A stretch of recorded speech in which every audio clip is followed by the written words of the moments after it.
break through.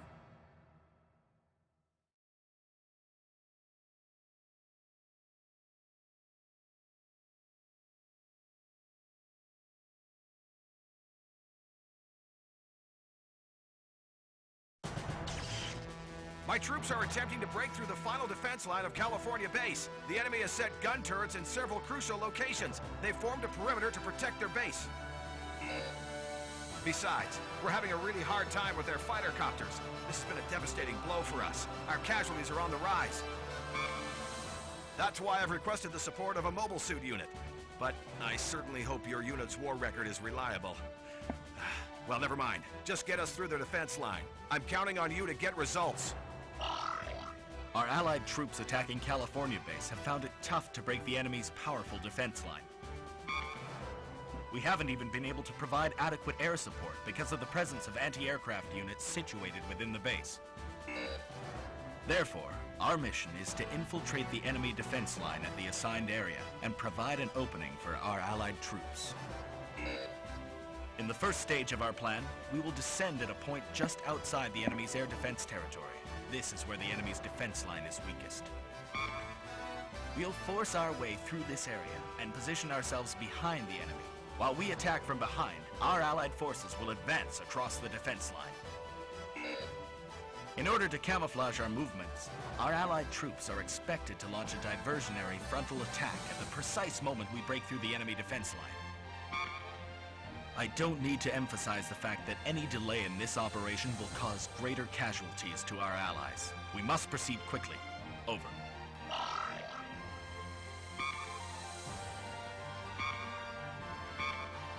Alright folks, and welcome back to Let's Play Mobile Suit Gundam Zeonic Front. Back into the fight. We are in mission number 2. This is actually the mission that I like to kind of speed run against the opposing red team or blue team, whichever color it depends to be. And I don't think we've really gotten much in terms of new stuff to add on here. No, still just working with these two. Really can't do much for support checks here, I think. Let me take a look here. Not a whole lot that I want to deem necessary anyways. Go ahead and delete that. We'll add, I don't have anything but that. Alright, well that would explain a bit there. Alright, so we don't have anything yet. I thought we were further along than we were. So, we're not going to really fuck with that too much here. Let's see here. This mission is pretty straightforward. We'll just have a look at the route here on the map. Basically two routes we're going to take, red team and blue team. It will be red team that I will use here.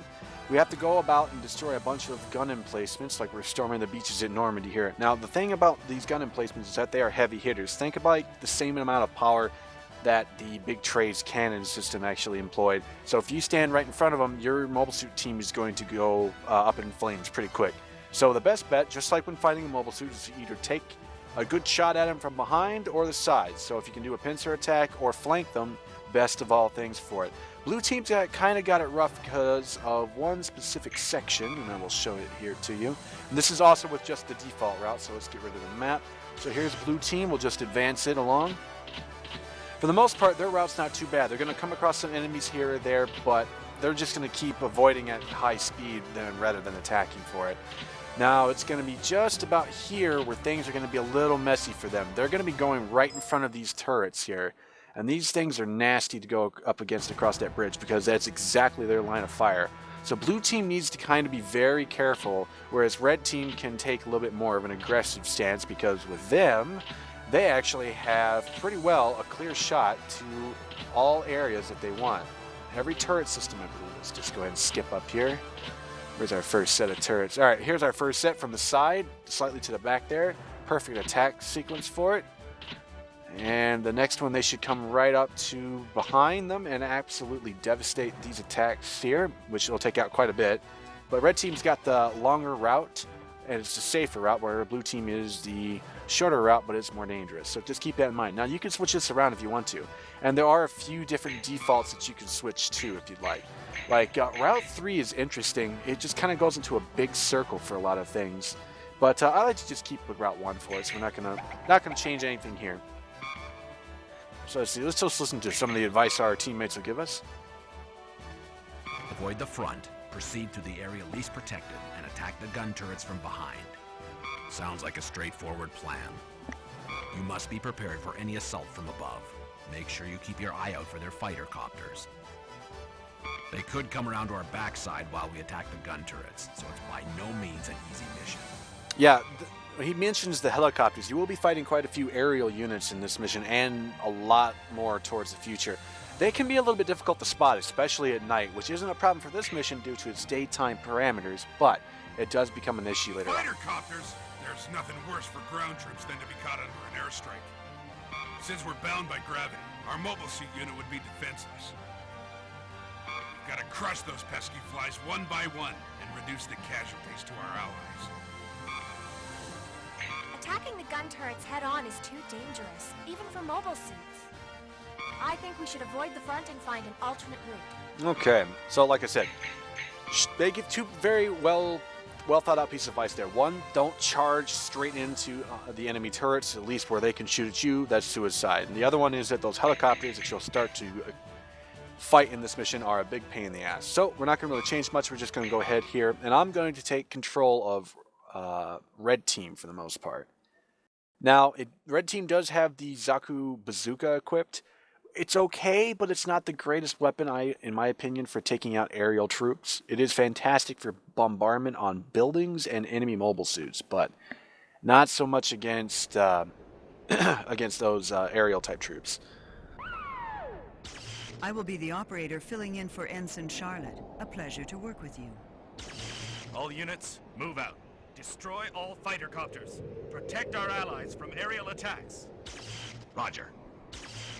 So, kind of interesting, that operator there, she looks rather familiar, because I'm pretty sure she's the exact same operator from Battle Tactics mode in Gundam Journey to Jaburo, although her voice actress is different this time around. I'm not sure if I like this one better, or if the original one is better, because Journey to Jaburo did come out before this, so... Alright, so we need to avoid high speed, works for me.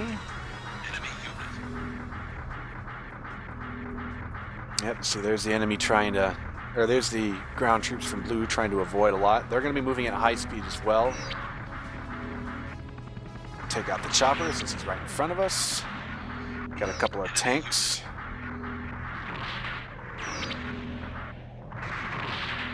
Ooh, dodge that one. Very close. Now, you can dodge manually for it, but if you have a shield equipped, most of the time standing still will be enough to trigger your shield, so keep that in mind. Let's go ahead and reload. Come on, guys, I need to pick up the pace here. My two lackeys are kind of lagging behind. Matter of fact, you could pretty well just take this mission on by yourself with just one mobile suit and really not have much trouble. How dare you! And looks like I lost a soldier. That's going to be a penalty for me. I lost two soldiers from, it looks to be, a chopper. Fantastic. Like I said, these things are a big pain in the ass. Alright. I should be switching my sensors more than I have been, but I'm not. Okay, he doesn't see me. That's fine. So that's my penalty there, and that shows you how difficult those choppers can be if you don't take them on. Nope, that chopper now sees me. Oh, maybe not. It's fine. Blue team's kind of catching up, so I'm lagging behind here pretty bad. Oh yeah, he sees me. That's fine. Our target's right here. Oh, there goes me. Take him out. Avoid that fucking missile. Doing pretty piss poor pathetic here. I remember being able to just run through this mission with no trouble whatsoever, but not so much anymore. So that was a bad example of how to do that, but it's a good example to show you how difficult those choppers can be. Confirmed. Destruction of gun turret group. We finally breached the enemy defense line. I thank you for your support. Roger. We confirm advancement of Allied troops past the defense line. All right. Mission complete. We'll pull back and await further orders. So that'll probably be, since I lost two teammates and was damaged, I'd wager it'd be around 1,000 points I'll get deducted for. So probably a B rank is what I'll end up with. We made a hole in the enemy's perimeter. Our Allied troops took advantage of our success and overran other weakened areas, thereby collapsing the rest of the enemy defense line. They've advanced to the next stage of the invasion, and we will soon join them in capturing California base.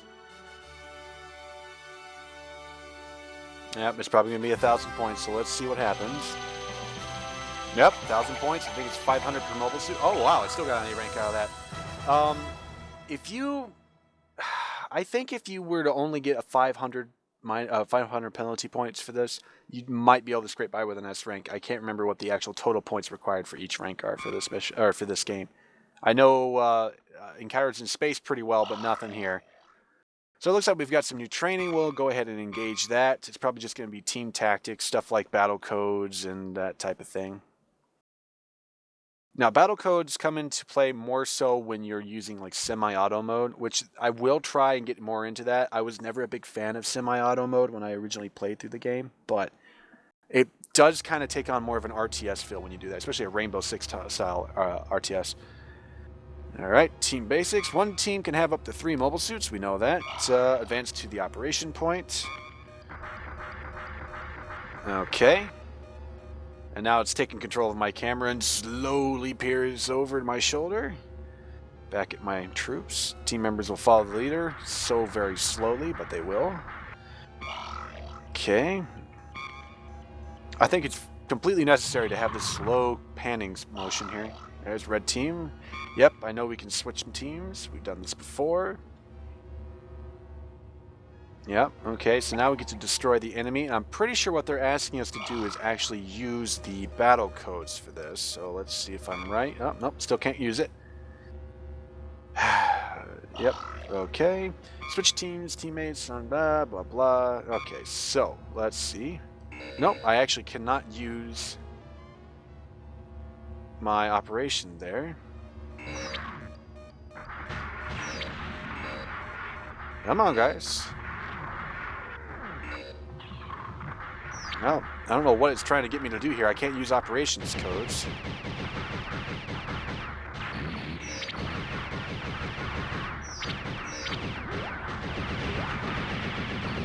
Taking a sweet ass time, I know that.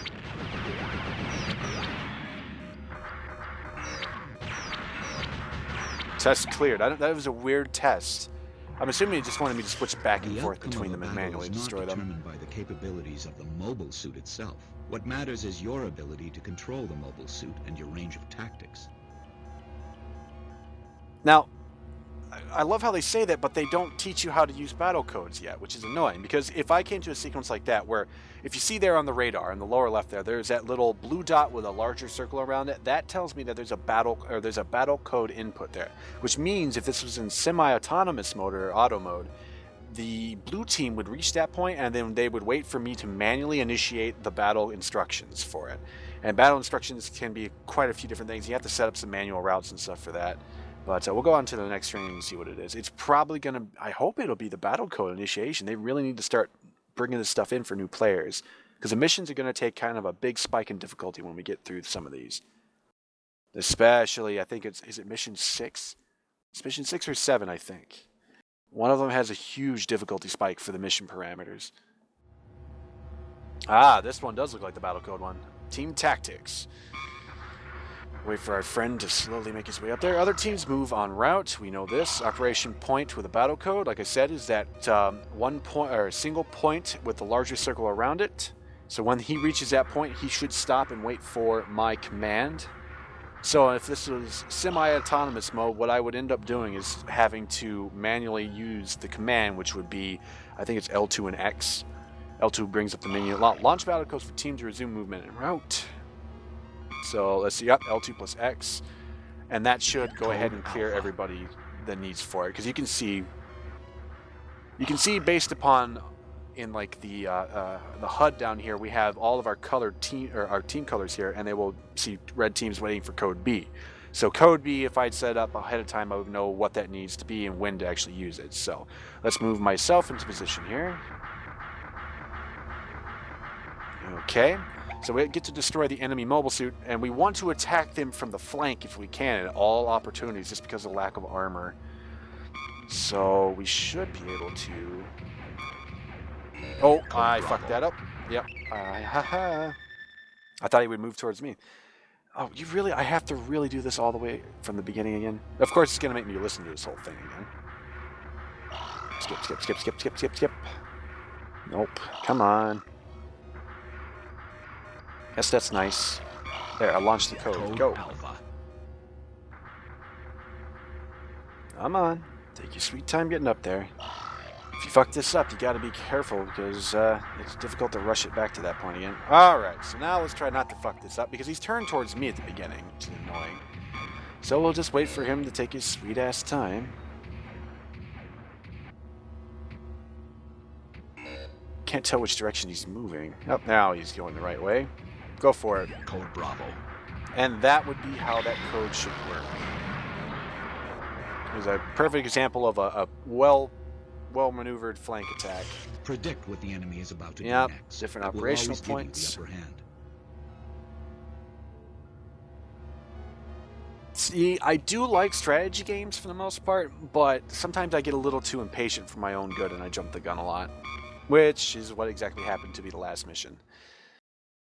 So I think maybe if I do put things into semi-auto Force in charge mode, of it would capturing be better for me in the long California run. Base successfully broke through the powerful enemy defense line with our unit's valuable assistance.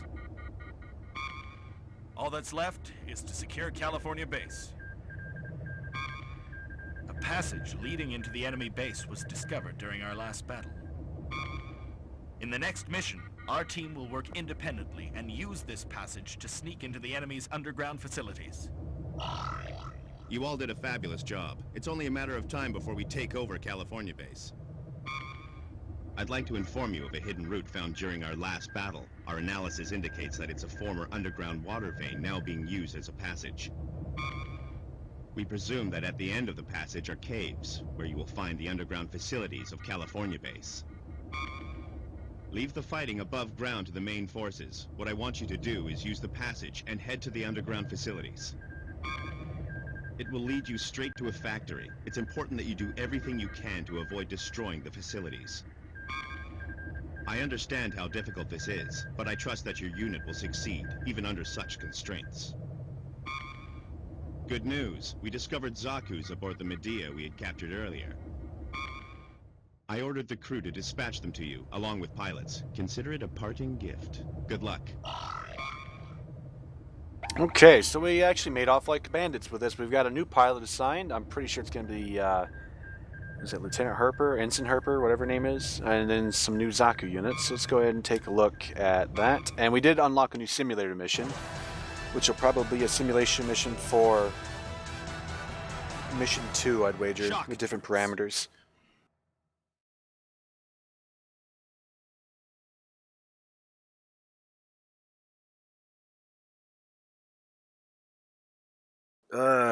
Man, these load times are a pain in the ass. We discovered a passage during our last battle. Further analysis indicate that it leads to the underground facilities of California Base. Judging from its condition, we're presuming that the facilities are built within an existing cave. We've confirmed that there is no water at our entry point. We should have no difficulty entering the passage in our mobile suits.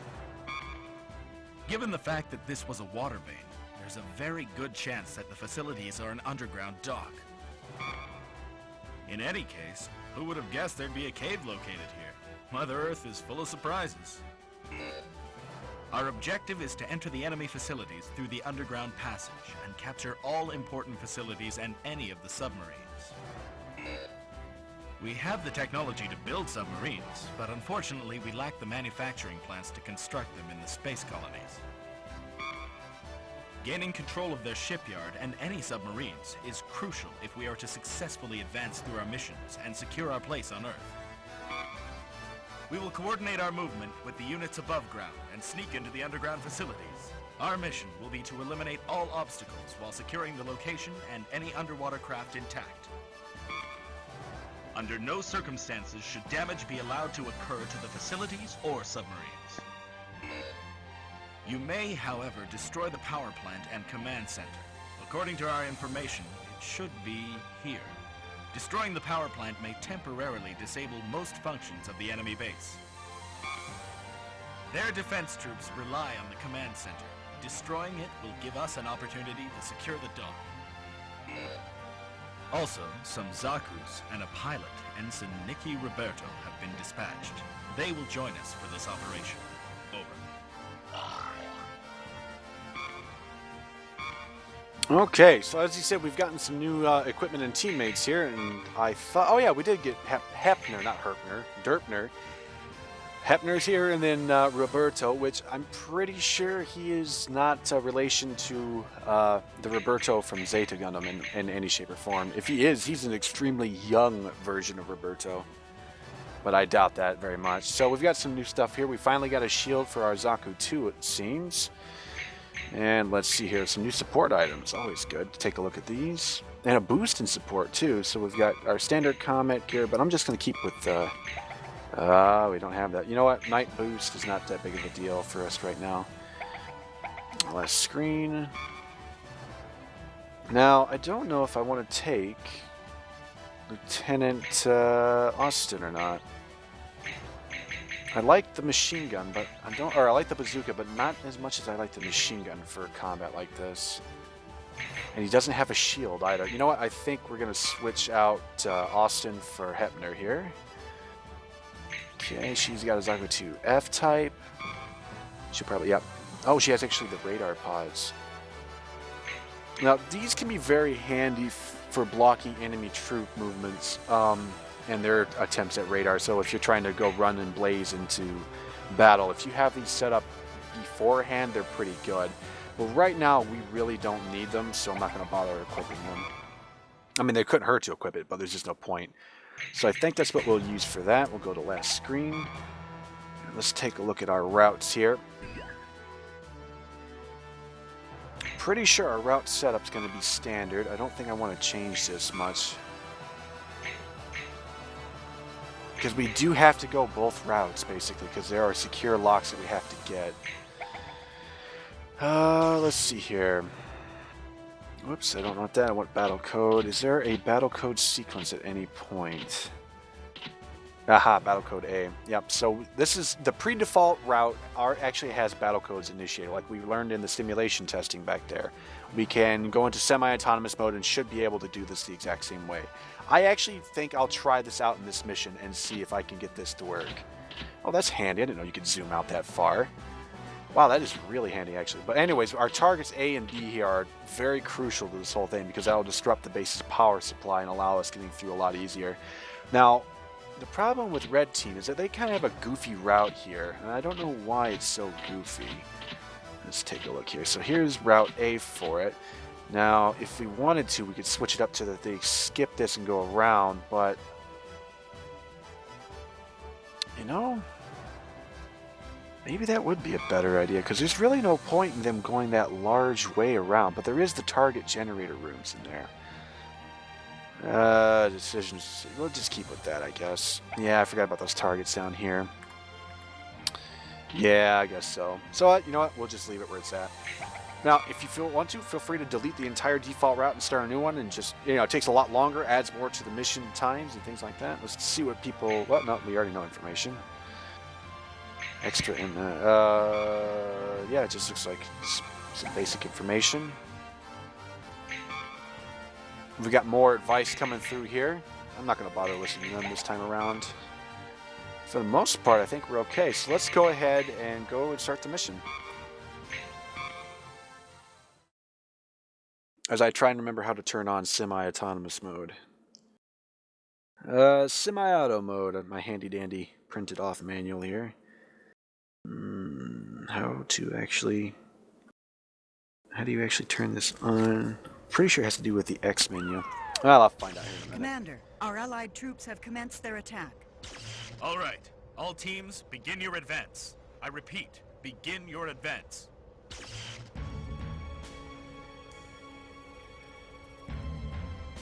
Okay, here, all teams, let's go into semi-auto. So here, I am not using any of these troops whatsoever. They are doing their own little missions. I think I can switch the radars up, though. Enemy is approaching the dock. What's the status of the anchored submarines? Sir, they've been repaired and crew members remain on... You know, you think they'd have more lights on in here.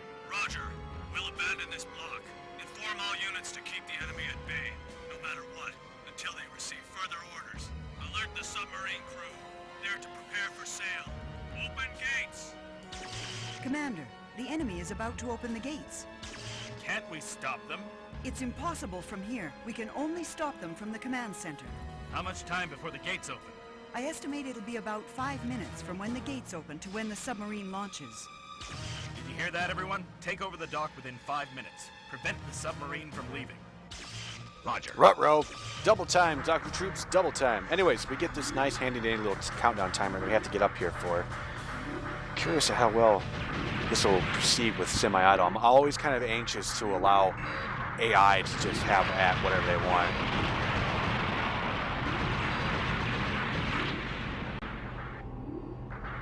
Go ahead. So we launched our code there. For semi-auto mode, I have to watch the messages here for each of our teams so that I can make sure that they're not getting their asses handed to them. Alright, here comes some more troops.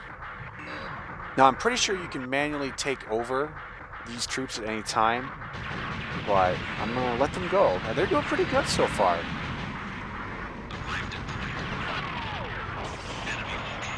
Destruction of power plant confirmed. Enemy facilities impaired. Not sure why he was going for melee there. They're doing pretty good. I'm quite proud of my soccer team here, although he's... Come on, guys, you can go. Code Bravo. Is he waiting? What the hell is he doing? Sometimes it can be kind of dumb. And it looks like our attack managed to actually put them off guard, and the countdown timer has stopped, which is good. Securing of material storage confirmed. Now, I don't know if running over all of these pallets that Red Team just did there, I'm not sure if that affects your score negatively or not. I haven't gotten that far. Now, Blue Team's finished their entire mission. It's done. Blue Team's route was definitely the smaller, or the shorter route for it. The only problem I have with this route is that it takes some unnecessary time for the AI to actually pick its way. It literally just follows us to a T unless it has to find an enemy unit. Then it will disobey the line command orders. But since we don't have to worry about the timer anymore, it can really just take its sweet time. Quite impressed. It's going through this pretty good. It's nice. Well, folks, this is the future of video games right here. You just press a button and you sit back and you have yourself a beer, like I'm doing right now, and occasionally use a button command here or there. Now, if I wasn't going to be totally lazy, I suppose I could take over Blue Team and use them to mercilessly murder somebody. Because there are a few other troops. All right. All that's left now is the dock. Because there are some troops way over there. Okay. That's what I'm worried about. There are no troops over there. Because for some reason, the route is a little weird. Yeah, here's our map. So they'll be engaging some of these more turrets here, these installations. In the end, it doesn't matter how many enemies you want to take out, so long as you take out all of the targets. That is the entire reason that this mission exists. Okay, so that's it. This route is done. It really didn't take over all of this. So let's see here. Let's go ahead and switch this over from all teams to... Oh, God! What the hell? Wow, that was cute. So it looks like Red Team just got smashed into oblivion. Alright, we want to stay away from the tanks. Oh, the tank sees us. We need to take it on then.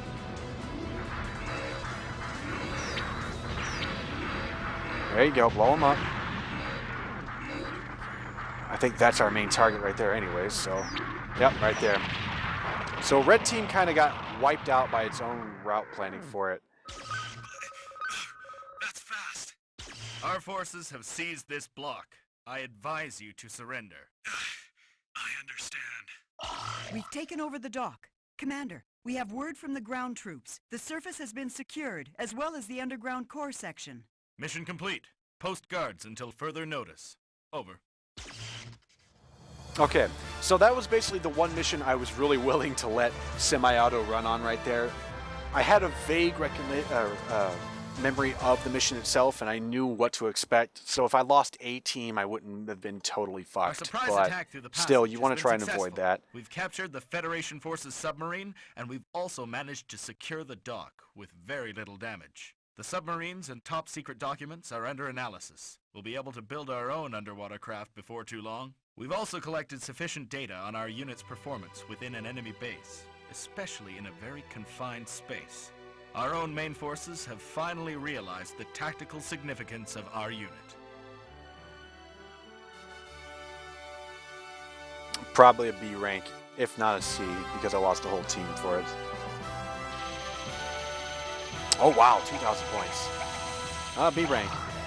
So it's 500 points for each one of your lackeys, and then for the team leader, it's probably 1,000 points for it. So that was nowhere near the best you could have done. So the problem with the default route for that, and even if you were just taking over one, like blue team versus red team, they're going to run into this eventually. Blue team's route could have been easily adjusted to go up to the target base and take it out. I mean, blue team was sitting there for a good 10, or not 10 minutes, probably about a good 5 minutes, doing nothing but twiddling its thumbs.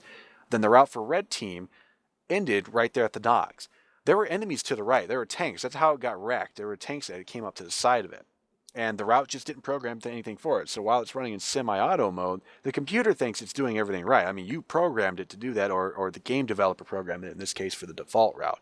But I do think this game was designed around you fucking up missions constantly and going back and tweaking your route just a little bit to make room for this. Okay, so I know these tanks are coming from over here now, so I'll wait for this and that to happen. And I think that was a design feature, something they wanted to put more maybe depth to the game's design mechanics, or just to give you more time playing the game itself. But despite the fact that we lost red team completely, that wasn't too bad. We have captured California Base, the largest in North America and the most vital strategic point.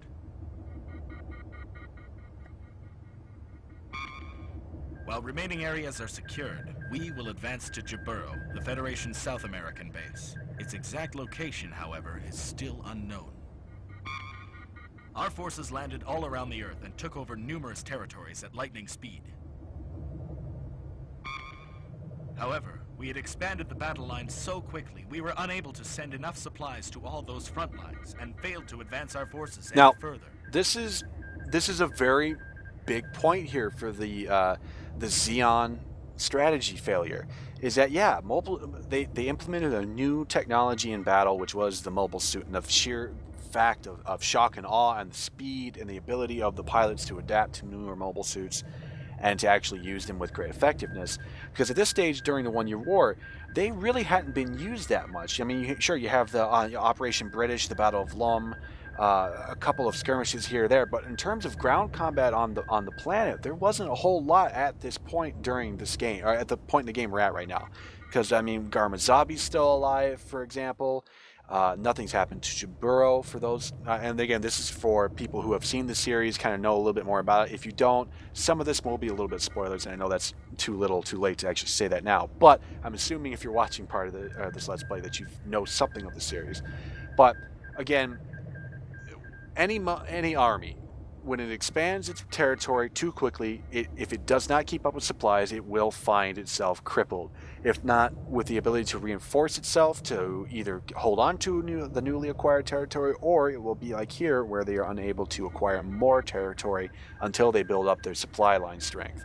So I think the Zeon forces really underestimated some very basic lessons in military strategy. Basically, if you have no supplies, you're fucked. Were unable to put up any kind of organized resistance, as we had inflicted considerable damage. Still, we had to guard against any guerrilla warfare on our undermanned battle lines. With neither side able to deal a decisive blow to defeat the other, the war remained at a stalemate. Meanwhile, the Federation forces were developing mobile suits of their own that would rival ours. During a guerrilla sweep operation, Commander Shar received news of the V project. If you're following along with the Gundam Origin mangas that have come out through Vertical, you'll know that in that version for it, the gun cannon and the gun tank were actually already developed at the start of the 1 Year War.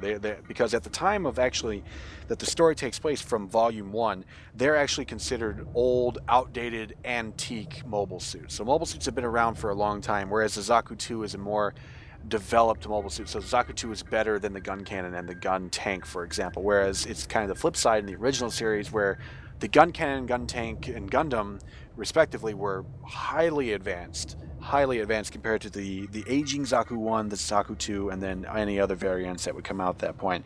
So here in this case, it's not. It's following the original, where the mobile suits are for the Federation have yet to be developed at all at this stage, and then they're being put into order as we go into Project V.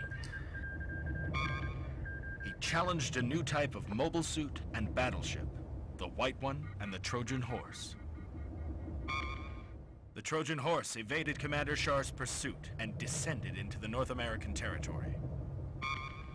However, the enemy was unaware that Commander Shar had strategically forced them into an area currently under the control of Captain Garma Zabi. The enemy survived repeated attacks led by Captain Garma and attempted to escape. I'm sure you've been informed about the V project, discovered by Commander Shar. And you're aware that the top-secret Trojan Horse has not only managed to endure Commander Shar's relentless attacks, but has also eluded our own efforts to capture it. According to reports, they're presently hiding at the S3 point. We must commence an immediate sweep of this area to prevent them from advancing any further and escaping our territory. Now, I don't know why Garma suddenly goes from sounding like he's on old-timey radio to like he's in the room with you talking. I don't know why they screwed up with the vocal effect. I will therefore head a mobile squadron and crush the Trojan Horse. Rear Admiral Cassilia might not have sent me your unit for such operations as this, but I absolutely must sink the Trojan Horse under my own command. I expect your full cooperation in this matter. Okay, so we got some new supplies delivered, a new mobile suit was assigned, more simulator programs have been added. Most of the time, every mission you clear, you're going to get at least a simulator program of that mission that you just cleared for it. And we got a new mobile suit. I'm not sure what mobile suit it is, but for the time being, I think we're going to go ahead and stop, and I'm going to call this a video here. Been recording for just over 37 minutes, which is pretty good. 2 missions, that's not too bad. Relatively short missions. Did not do as well as I'd hoped. Mission 2 I could have definitely done on S rank had I not been so speed demon hell-bent on running through it. And had I paid more attention to Red Team for Mission 3 and the fact that their route ended just a little too short, or used Blue Team to my advantage since they were idle for so long, I think those missions could have turned out much better. Granted, B ranks aren't bad, or an A rank and a B rank is not bad. There's much worse. You could have, yeah, I've survived. There's a couple of missions that we'll get to later on down the line where having just one mobile suit, just one, would be perfectly fine for me if that's all that was to survive, because those missions are absolutely pains in the asses. And for those of you who've played the game, you will probably have a good idea what mission I'm talking about. There's one in particular that I hate. Absolutely hate. Anyways, folks, yeah, that's the video, so I'll see you guys later.